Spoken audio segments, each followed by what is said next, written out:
So some cruise lines aren't requiring 100% vaccination on their cruises. So if you're unvaccinated, what are some of the things that you need? But if you are unvaccinated, you are going to have to jump through some additional hoops.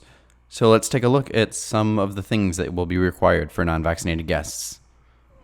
What's going on, everybody? My name is Brandon. If you want to stay up to date with the latest of cruise news, or if you want to follow along and lead up to our Cruise Onboard Mariner of the Seas in about 2 months, make sure you subscribe down below and hit that notification bell to be notified every time we upload a new video. So like I said, as cruise lines are returning to service in places like Florida, the vaccine isn't technically required to sail, but they are recommending about 95% of passengers to be vaccinated. And so they are strongly suggesting you to get one. Now, by making this video, all I'm doing is informing you of the current rules in place. Some people want the vaccine, some don't, and everybody has their opinion on those. I am not suggesting you get or do not get one. All I am doing is just informing you of the rules in case you are not vaccinated. We are going to do a little mini-series kind of like this, leading up to things that are going to be required to get on board a cruise ship these days. Not only prepares myself for the cruise or get ready myself, but also to show you guys what the process is like with some of the things, some of the protocols that we are going to have to go through with embarkation and things like that. So definitely stay tuned for some future videos. But anyways, with the exception of MSC, really, North America Cruise Lines are pretty much requiring vaccines on all of their cruises. For the cruises that aren't 100%, they are typically around 95%, like I mentioned earlier, but those 5% do have some additional hoops to jump through in order to sail. This is mostly a cruise line rule in order to just prevent any outbreaks and just sail safely, but this did have a little bit of influence from the CDC as well, but mostly a cruise line-based decision. Royal Caribbean actually has certain areas on board their ships that are restricted to unvaccinated passengers. But as of right now, in July of 2021, that is the case. On Freedom of the Seas, there are certain bars and restaurants that you are not able to go to if you are unvaccinated. On top of all of that, this is extremely important if you are not vaccinated. Unvaccinated passengers are required to provide a valid travel insurance policy before boarding the ship. And this goes for each individual passenger.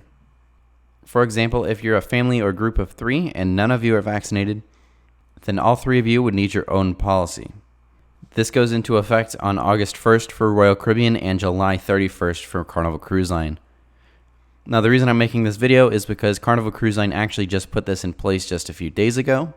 Originally, it was Royal Caribbean's rule, and Carnival said, wow, great idea, let's do that as well.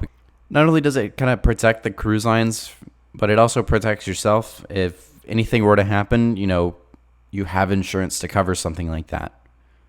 So for Carnival Cruise Line's 12 and older unvaccinated passengers, your policy is going to have to cover at least $10,000 of medical coverage, and you will need $30,000 of emergency evacuation coverage as well. And the big thing is no COVID exclusions as well, almost like one of those fine print things. But there is no definitive end date for this policy as far as providing the travel insurance. Now, Royal Caribbean is similar, but different numbers. The unvaccinated guests, 12 or older, their policy needs a minimum of $25,000 per person and medical coverage, and then emergency evacuation coverage of $50,000 with no COVID exclusions as well. This goes for sailings from the day this goes into effect, so August 1st, all the way through the end of the year, December 31st. Now, both cruise lines do offer their own vacation protection programs or plans that do satisfy these requirements.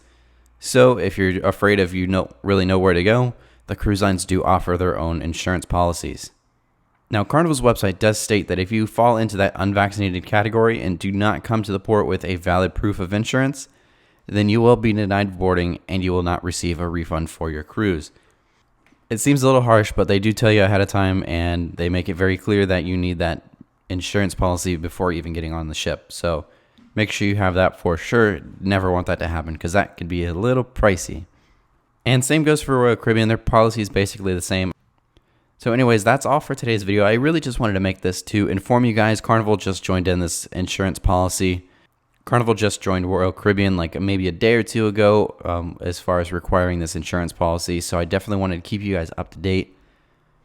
If you are a vaccinated passenger, you do not have to go through any of these additional hoops. There's no restrictions on board for you and no need for a travel insurance if you don't want it. Again, I'm not telling people to either get or not get the vaccine. All I'm doing by making this video is pretty much just to let you guys know what is required if you are not vaccinated. Anyways, thank you guys so much for watching. If you want to stay up to date with everything going on in the cruise industry, or you want to follow along our Mariner of the Seas videos coming up very, very soon, make sure you subscribe down below. And with that being said, I'll see you in the next one. Thanks for watching.